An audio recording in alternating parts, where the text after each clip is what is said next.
All right, what is going on, everybody? Welcome back to another day of SaberSim's DFS office hours. Today is Thursday, February 29th of 2024. Looking ahead, we have a 6-game NBA main slate today. We have a 12-game NHL main slate, and golf teed off earlier this morning. So good luck to all of you playing some golf DFS this weekend. For those of you who are new here, welcome. My name is Andrew. I'm one of the coaches over here at SaberSim.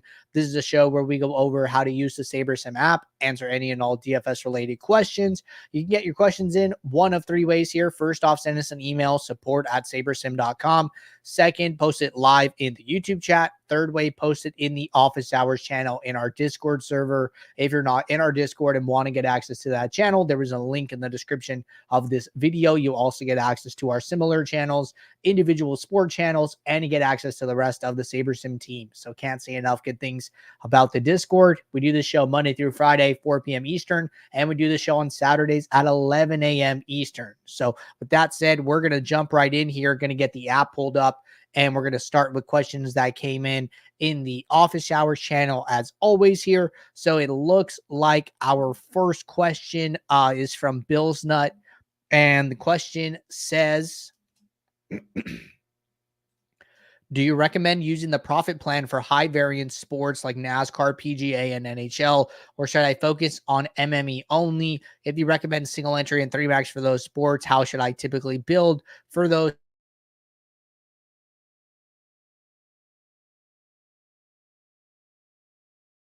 The profit plan style. So like the profit plan style is going to give you, a balance of like these larger field contests, these smaller field contests, contests where it takes 1,000 people to max enter, contests where it takes, significantly less people to max enter. So that's why I think that you could strike a good balance there.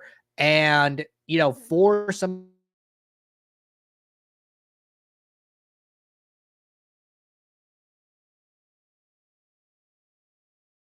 so, the profit plan says like, hey, 2.5 to 5% of your bankroll on any slate.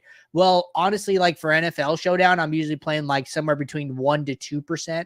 So I'll adjust my bankroll, but I won't adjust my contest selection strategy, if that makes sense. I'm still getting the same amount of shares between single entry and 3-max versus 20-max and 150-max, but I'm just changing the amount of money overall that I'm investing in showdown slates just because I know that they're higher variance. So aside from like, the profit plan, I think it's sound across the board. I think that your bankroll allocation can change based on the variance of the contest that you're playing. All right. Next question here from Derek. Question says, will there be projections and sims for F1? Yes, there will be. We definitely have projections and simulations for F1. We had them last year, and so I expect us to have them again this year. So I'm really looking forward to that, and I'm glad that people are asking about it. All right. Question from Black Mamba. Question says, hey, Andrew, in a build of 150 lineups, can you demonstrate how to use the favorite function? I only want to favorite 10 lineups, but when I use it, favorites all 150 lineups. Thanks. Okay, yeah, totally. So the biggest thing here is that you just need to change the number of my lineups. So what I would do here is, run your build, and I'm just going to build 500 lineups for this example. So just letting the lineups build here. They're about wrapped up. All right. Lineups are loading. So however many lineups are in this My Lineups box is how many lineups are going to go to your favorites. So if I change this to 10, and then I click favorite, and then I go here, well, hey, look, now there's 10 lineups.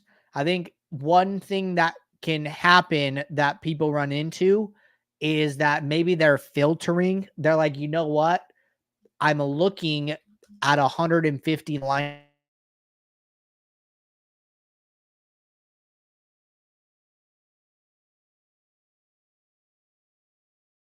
I want to make sure I get these Giannis ones in, right? So I filter for Giannis, and then it shows 24, Well, because this is filtered, it's showing 24. I know this isn't like perfect.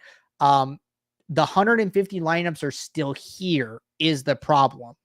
So what's going to happen if I filter for Giannis and then I click favorites, when I go to favorites, it's going to have 150 lineups. So that may be the issue that you're running into. So what you would have to do is either like click him, see that there's 24 lineups, either lock all of these in, or what you can do. So once you lock them all, then you would unfilter and then change the number to 24. Or what you could do is you could set him to 100% exposure and then set your number of lineups to 24. And you're going to get, the top 24 lineups that have him in it. And then I go and look at my exposures. And then now I have 24 lineups with him. No filters are on. I click the favorite icon. I go to my favorites and now I have 24 lineups. So that's my guess as to what you're running into there. So just understand how the filtering affects it and the underlying actual number of lineups, and that should help you out. All right. Next question here. With the late swap not being available tomorrow for NBA, do you have any tools available we can use if we have a hunch a player starting later will be scratched? Okay, so good question. So in case you guys didn't know, DraftKings is running no late swap contest tomorrow. Jordan and I actually did a video about this yesterday, and that video went live earlier today. So if you guys haven't seen it yet, it's over on the YouTube channel under videos. Experts discuss non-late swap NBA DFS, what to expect, and how to win. So if you guys haven't seen this video yet, I would definitely check it out before tomorrow's slate if you're going to be playing the no late swap contest on DraftKings. So check that out. I just dropped it in the chat so you guys could see it. But let's say that there's a player out and, there's a questionable player in a late game and you're considering playing them, or playing their backup. What do you do? So what you're going to have to do is you're going to have to go in here. Let me see if there's any questionables. Okay, so let's say Jalen Green, right? Jalen Green is questionable. I don't know who his backup is. Let's just assume it's like a low salary player. Let's just assume it's Aaron Holiday. I'm pretty sure it would be Amen Thompson, but let's just say Aaron Holiday gets a big boost if Jalen Green sits. So what I would do if I wanted to say, hey, I think Jalen Green is going to sit, I would go and change his projection to 0. I would artificially bump up Aaron Holiday, maybe get his value to like 6 or something like that. 6.25 is even fine. And then apply that and then just kind of be happy with that. So, we don't have like scenario sims. We've never seen anything like this from DraftKings. So this is all new territory for us. We're really interested to see if it's going to stay and become a fixture in their, DFS offerings or for next season or what they're going to do. So we'll adjust accordingly. As far as we know, this is just a one slate test. So we will see how it goes, but you're just going to have to, lower guys' projections, increase other person's projections, and that'll be your best ability to adjust. But Jordan and I do talk about strategies for Friday slate in that video we did yesterday. So check that video out. It should help you out. All right. Next question here from Hiker Willie. Question says, while reviewing the prior evening's contest, I noticed a column labeled sim average score. Is that related to projected score? So yes, it is related to. So if you go to contest, let's just say we go back to yesterday.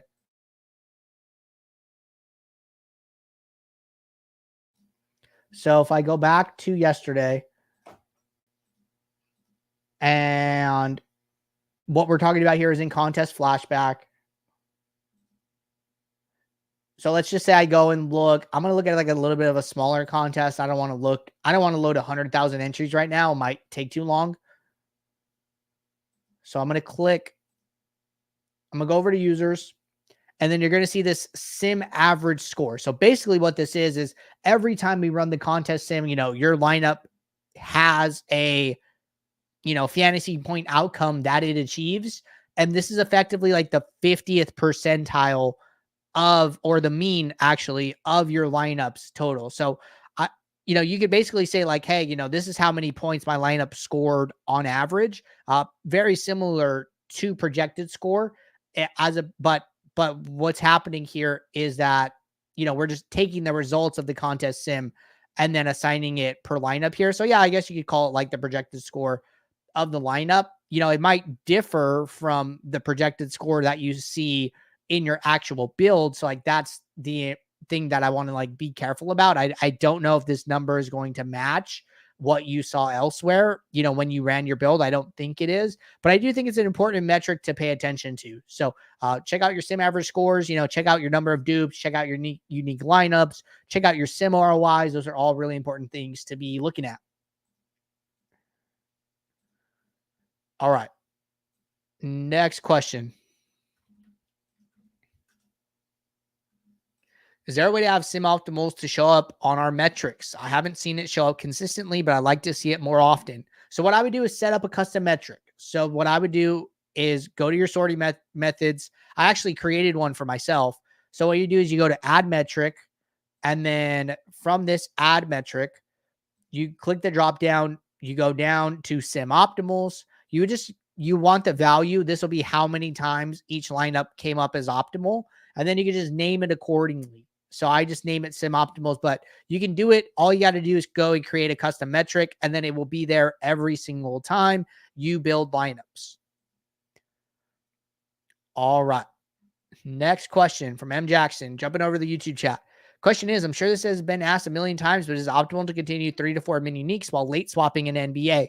So the way I like to think about this is, however many mini uniques you got to prior to the slate, whether it be 4, whether it be 5, try and get to a similar number if you can, but it's okay to get to less, because as players log, as positions log, as it gets harder and harder to rebuild your lineups, your min uniques is probably going to go down. So it's okay if you got to 4 and to now get to 3, to now get to 2 as you late swap throughout the night. The other thing is, pay attention to your exposures. Whatever player is now, huge value on the slate, if you're forcing min uniques and their exposure is going lower and lower, well, maybe that's a bad thing. Maybe you should leave it at a 1, at a 2, as opposed to like a 3 or a 4, because you want to get as many shares of that player that has now opened up as value as possible. So understand the effect that it's having on your lineups, settle on the right number that matches your risk tolerance. I would try and increase it, but I would also be okay if I got to a lesser number the longer we got into the slate, right? Because at a certain point, you're really just trying to, optimize your lineups to make as much money as possible at a certain point, right? Like if I was playing the slate tonight, and the game's lock at 4 my time, 4:30 comes, 5:30 comes, there's a game at 6, the last game on the slate. By 6, I'm probably just using 1 min unique, and I'm just, sorting by ROI for my live contest sim and just trying to get as much money out of each lineup as possible, because so many players have locked, because some lineups might not even have any players left to swap. So the players that do, I just want like the best available player that, the sim is saying is going to return me the most money on average. So that's how I would think about it.